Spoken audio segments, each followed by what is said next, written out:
he speaks zero Spanish. I mean, he could probably understand just a little bit of it, but that's because her whole entire family, when they get together, they speak Spanish. So it's pretty funny because when she's getting on to the kids, if the kids don't listen and she busts out the freaking Spanish, they whip right into shape. I mean, otherwise they don't listen. So I don't know. I wish I spoke a different language just for the sake of yelling at my children, because then they might take me more seriously. Because the flip flop doesn't work. No.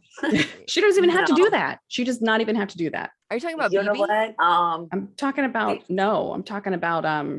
Michi. Okay. Yeah. So I have to tell you, like, it's hilarious because I will walk up and down the street, back when all the kids were running around, before the C word hit. And I'd be like, you guys, let's just not do that. I'm not sure. Maybe we could probably. And then here comes Pam. Get out of the street. Move your ass. Well, you didn't say move your ass, but you're like, move. She did. Yeah. No, and they listened. Right. That's funny. I don't know why. I know why. The crazy lady. No, I know why. Exactly. Because you come in a small package, but like don't mess with you because like she's you're a little fireball. She's spicy. Actually, I think kids respond well to directions. So if you come at them in a very straightforward, no, you need to do A, B, and C, they're gonna do A, B, and C because you directed them right. That's my take on them. My kid is a little different because he don't like to listen. He don't like people telling him what to do. Jozlyn's a pushover though. Like she's a pushover. It is. I mean, you are, because like you're so nice. Like you're so nice and you're so nurturing and like you're so inviting and welcoming. I'm just going to leave my garage open. And if you get hungry or thirsty, feel free to go in the other fridge or feel free to grab 15 bottles of water. And, the kids are like, oh yeah, whatever. So yeah, I get that. Not anymore. That warm and welcoming. So if I went out there and started raising hell and, just put a little bass in my voice, then they'd probably scatter. I'm really good when my kid has kids over. I will offer them everything. I bring out candy. I bring out drinks for all of them. I'm good. I'm good. I check out on them. But it's also a matter of not letting them, at this age, kids just want to see how far they can go. So you don't let them pass the line. You have to be like, nah. That's true. I have some that come ask for the same stuff all the time. And it's like, no. But why? Because I don't have any. Yeah. Right. I have to tell you, I'm going to interject this really quickly because like I am a little bit of a pushover. I will accept that. But, I am doing the mom thing all day long with like multiple people over here, so I kind of have to pick my battles a little bit. But I will tell you that I did have a moment in time, not too far from today. I went on a little vacation and it was the best vacation ever because it was the best mom's vacation ever because I was like, I got to go to the pool. I got to sit poolside. I got to have some daytime cocktails. The man babe watched the kids, kept all the kids alive in the pool. I didn't have to yell anybody. I didn't have to tell anybody to do anything. I got to just sit back, get some sun, have some cocktails. We had dinner. I actually showered. I had some wine. I went to sleep at 9:45. I did no mommying. Like I did none of it. It's necessary to do that. It's necessary to do that. It was like the best vacation. You showered. I mean, the pool shower doesn't count as a shower. I actually showered. Why not? Just the water. Daytime drinking is the best, especially if you don't have to like keep children alive or reprimand them or boss them around or do any sort of mothering. You know what I'm saying? Like it was just like the best vacation. So I know about this kind of stuff. But let's talk about this. So being here in middle school and obviously like growing into high school, and then you were diagnosed late in high school, early. I was diagnosed the year I was graduating. That's crazy with MS. How did you know? Like, I mean, right? Share So with us. before even my vision, I remember going to night school and going to open that big, heavy iron door outside of the school. And my whole arm fell asleep. But I was able to get in and I walked to the classroom, but I was in pain because I was like falling asleep. Then I sat and my whole right side was sleeping. So the teacher starts calling, open up your book to page 4. And I'm just sitting there. Like they're not talking to me. I'm invisible. I'm just sitting there. After her third request, she walks up to me how come you're not opening the book? So I start crying and saying, it hurts. I can't move my Oh arm. my God. But that stopped. I went home that night. I rested. It stopped. Within a couple of weeks is when the double vision happened. And I went to the optometrist at the mall. At the mall. You know what? At first I was mad. I was like, oh, no bedside manners. Why would he say all those horrible things? Today, I am glad that he did. I Yeah. would have never gone back. Early intervention, right? So I mean, that's pretty young, I feel like, because anybody that I've ever, I mean, Christina Applegate that just came out recently in the news, also like some people from my past, some friends of the family that were diagnosed, they didn't get diagnosed till they got pregnant and after pregnancy. And then, right. And then, some of these actresses that have, come out and publicly said, Selma like, Blair, I think. yeah, is one Selma of them, Blair. and Yeah. Selma Blair they were to me, older. it's like amazing. I cannot believe it. I watched this woman be an actress all her life, and I have what she has. And so many years later, I was like, oh my God, watching her walk the red carpet, like she made this so real for so many people that don't say, I have that. Right. It's weird though. I was reading about that the other day, and I don't think she was diagnosed She was like late. that It was long late. ago. Like, I mean, it was probably within the last 3 years, I think. Yeah. Mm-hmm. Yeah. But that started when her kid was born, and her kid is like 8 years old. Wow. So she had 8 years of telling doctors, this hurts, this bothers me, and people telling her, it's in your head. It's because you're stressed. That's crazy. Yeah, and people that have this suffer through that. I thank God that I was so very much of the definition of you have MS. I Yeah. didn't have to feel crazy. Right. And you started medicine right away. So you had early intervention, early diagnosis. Yeah. Yeah. So that like obviously makes a difference, for Yes. sure. I gave myself injections every other day for 10 years. It's crazy. Wow. Yeah. Which is an experience on its own. For sure. You guys are both moms. Oh my God. Yeah. My mom couldn't give me a shot. No. It will. She didn't even do it for me. It will freak her out. Yeah. I can wouldn't want see to do that. that for my kid. I couldn't even pierce my number 2's ears with the ear piercing gun. So I So get exactly. it. I mean, yeah, I don't think I could. I mean, I could if I had to. I think probably if it was like a medical thing and it was necessary, then I probably could.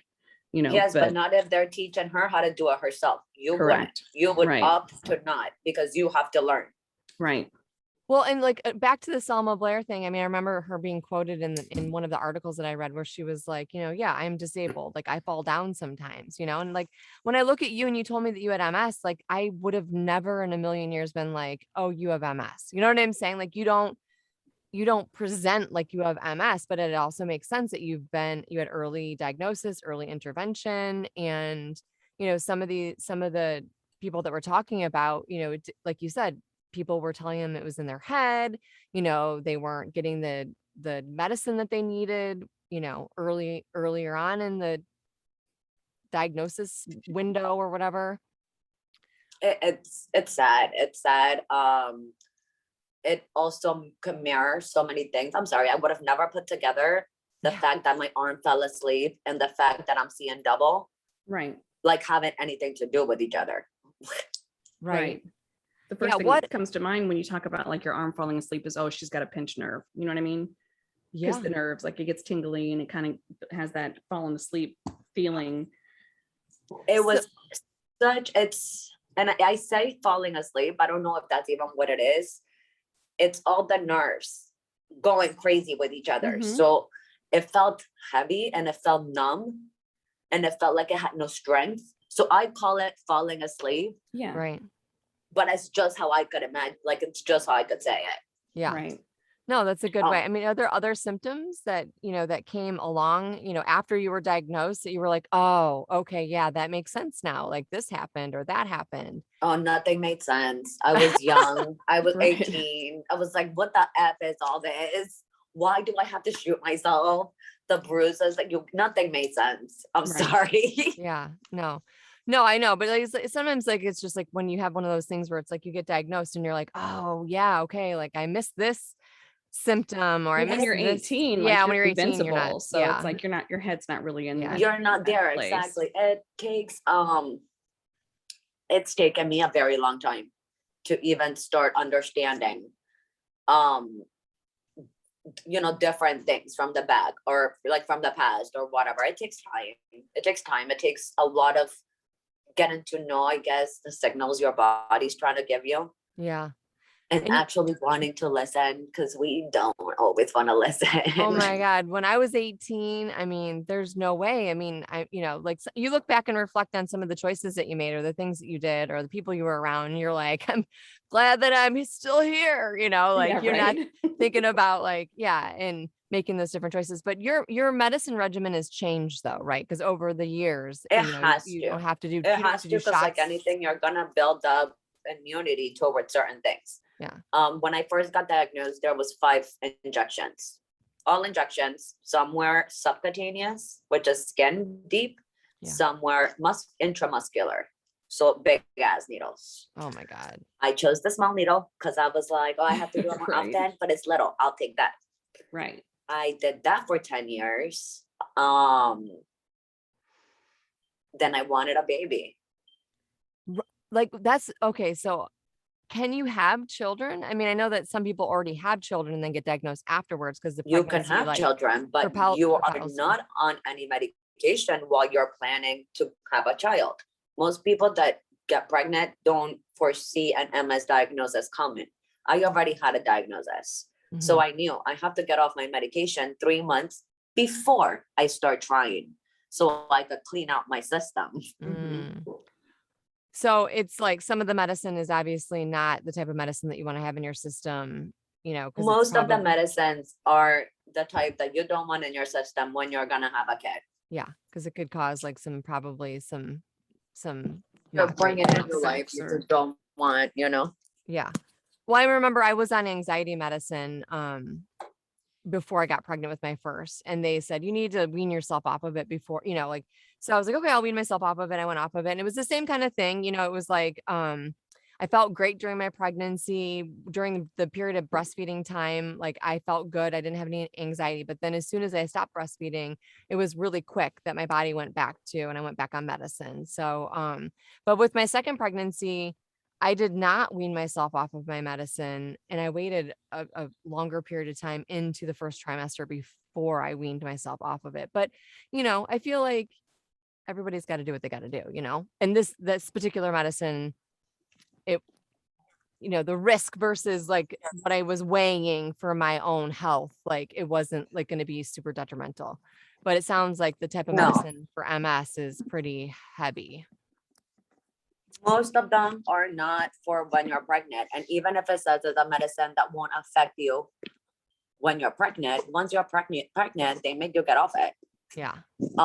For me, the medicine wasn't even the problem. Like I was fine with not taking the medicine. Yeah.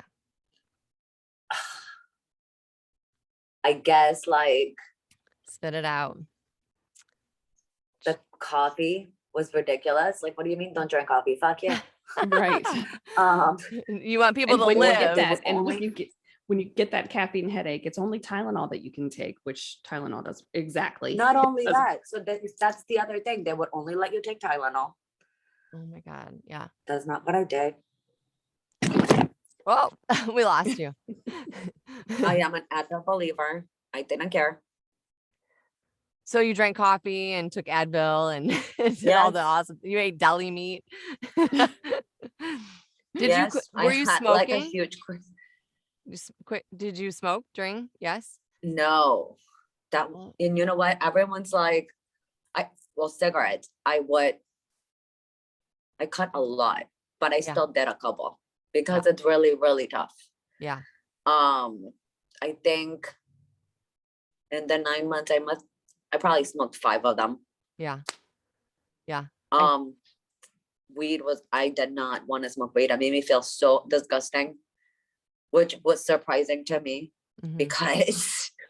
No, I don't think that's surprising. I mean, honestly, I was a huge wine drinker before I got pregnant with my first.